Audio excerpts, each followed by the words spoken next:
जाके जहाँ जो काम मिल रहा है उसको पूरी डेडिकेशन से करो, इतना डेडिकेशन से करो उसके अंदर डूब जाओ, 100% लगा दो अपना, और फिर देखो क्या रिजल्ट आता है।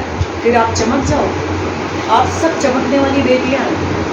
एक भी बेटी का जो वो कहे ना कि हीरे जैसी चमक, आप सबके अंदर नूर है, उस नूर को जगाना पड़ेगा, उस नूर को दिखाना पड़ेगा। 2 ड्रीम, एक ड्रीम खुद के लिए, एक ड्रीम देश के लिए। पहला ड्रीम किसके लिए? खुद के लिए। दूसरा ड्रीम देश के लिए। दूसरा ड्रीम देश के लिए। देश मतलब हमारे भारत के लिए। किसके लिए? भारत के लिए। भारत के लिए, बिल्कुल। लेकिन हम उस दिशा में ही नहीं जाएंगे ना। हमारी तो दिशा, हमारा डायरेक्शन ही हमारा देश है। खुद का अचीवमेंट लेते हुए देश को अचीवमेंट देना है। हमारा तो मकसद ही इतना हाई है कि हम गलत जा ही नहीं सकते, गलत सोच ही नहीं सकते, गलत कर ही नहीं सकते। या सुनो, यस। एजुकेशन, स्टेम एजुकेशन का मतलब होता है तकनीकी, टेक्नोलॉजी वाली एजुकेशन। आज जो देश में बदलाव आ रहा है, जितना भी चेंजेस आप देख रहे हो, ये चेंजेस आ रहा है स्टेम एजुकेशन, STEAM। कोई समझता है इसका मतलब क्या होगा? साइंस, टेक्नोलॉजी, इंजीनियरिंग और मैथ्स। कुछ बेटियां जो है मैनेजमेंट में आगे बढ़ रही हैं, कुछ बेटियां स्पेस साइंस ले रही हैं। स्पेस साइंस का मतलब क्या होता है? स्पेस का मतलब क्या होता है? अंतरिक्ष विज्ञान की पढ़ाई कर रही है, तभी तो वो वैज्ञानिक बन रही हैं। बेटियां वैज्ञानिक कैसे बन रही हैं? क्यों? क्योंकि वो स्पेस साइंस की स्टडी कर रही है। कुछ बेटियां आर्मी ऑफिसर बन रही हैं, कुछ फाइटर प्लेन चला रही हैं, कुछ बहुत अच्छी एक्टिंग करती है, कुछ बहुत अच्छा म्यूजिक का काम कर रही है, कुछ बहुत अच्छा कुक का काम भी कर रही है, बहुत बड़े बड़े होटल्स को मैनेज कर रही है, संभाल रही है। मतलब 50 आइडियाज, 50 प्रॉब्लम अलग अलग तरीके की और 50 सॉल्यूशन। अभी मैं किसी बेटी से पूछूं कि आपकी क्या समस्या है, तो वो अलग बताएंगी, वो अलग बताएंगी, वो अलग बताएंगी, ये अलग बताएंगी, तो 50 तो प्रॉब्लम आ गई।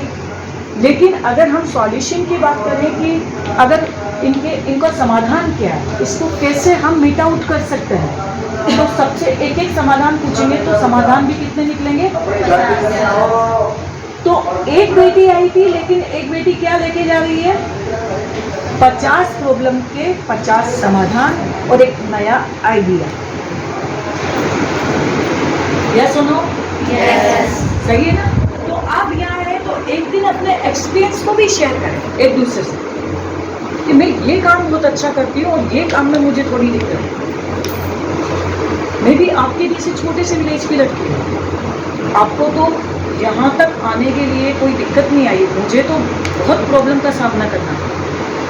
बट आज ये है कि मैं मेरे घर से अकेली निकली थी, आज हजारों बेटियां, महिलाएं, कामनी जैसी कितनी सारी बेटियां और महिलाएं हमारे साथ, वो हमसे हौसला पाती है, हम उनसे हौसला पाते हैं। इनको मौका दिया इनके हस्बैंड ने, बच्चों ने, फैमिली के सभी लोगों ने। क्या कहो कि मैंने खुद मौका छीना है? वो छीना।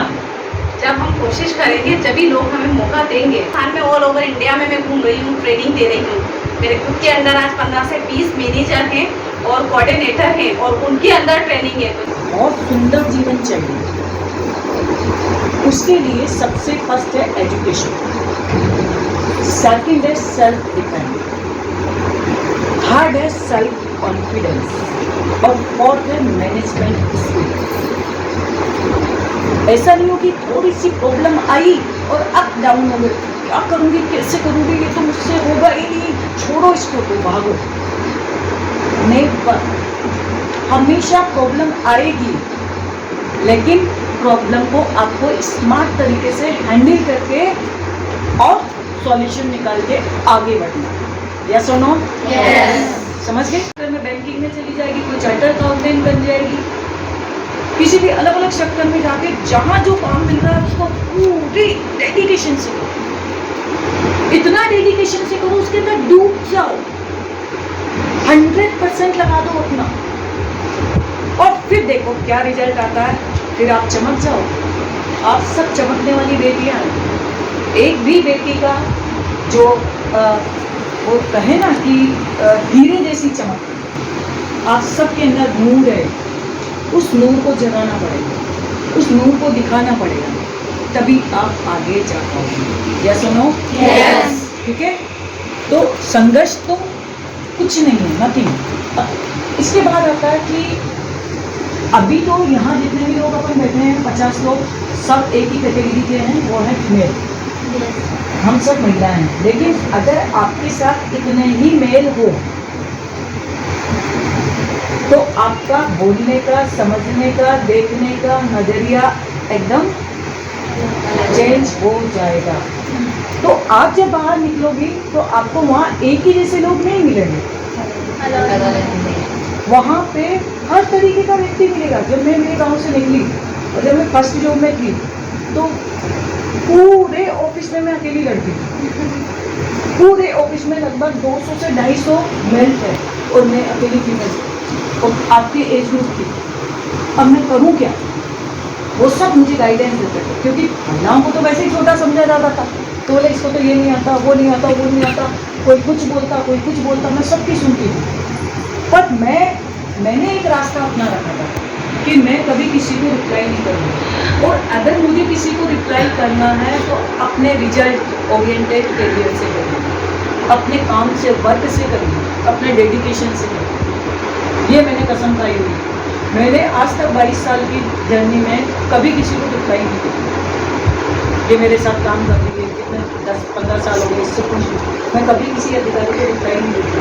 हाँ, मैं आपके रोटी जरूर हूँ।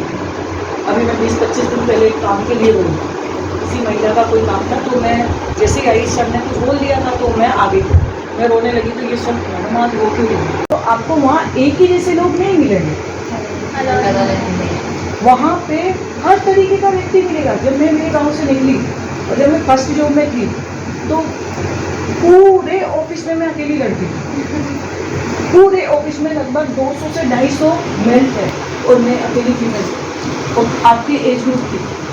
अब मैं करूँ क्या? वो सब मुझे गाइडेंस देते थे, क्योंकि महिलाओं को तो वैसे ही छोटा समझा जाता था। तो बोले इसको तो ये नहीं आता, वो नहीं आता, वो नहीं आता, कोई कुछ बोलता, कोई कुछ बोलता, मैं सबकी सुनती थी। पर मैंने एक रास्ता अपना रखा था कि मैं कभी किसी को रिप्लाई नहीं करूँगी, और अगर मुझे किसी को रिप्लाई करना है तो अपने रिजल्ट ओरिएंटेड करियर से करूँगी, अपने काम से, वर्क से करूँगी, अपने डेडिकेशन से करूँगी। ये मैंने कसम खाई हुई। मैंने आज तक 22 साल की जर्नी में कभी किसी को रिप्लाई नहीं की। ये इसके दिमाग में क्या चल रहा है? मेरे दिमाग में मेरा देश चल रहा है, मेरे दिमाग में मेरा भारत चल रहा है। तो रास्ता कहाँ से लूँ? मुझे इस परिस्थिति में कौन मुझे रास्ता दिखाएगा? तो जितने भी प्राचीन ऋषि मुनि, ग्रेट पर्सनालिटी, जो महिलाएं, जो वीरांगनाएं हुई, जो सेवा धर्म की साधिकाएं हुई, जो साहसी महिलाएं हुई, उन महिलाओं की जीवनी को पढ़ा, उन सबको, स्वामी विवेकानंद को पूरा पढ़ा, रानी लक्ष्मीबाई को पूरा पढ़ा, रानी अहिल्याबाई को पूरा पढ़ा, रानी दुर्गावती को पूरा पढ़ा। इस सबको पढ़ के मैंने अपने आप को तैयार, सेल्फ मेड इन इंडिया।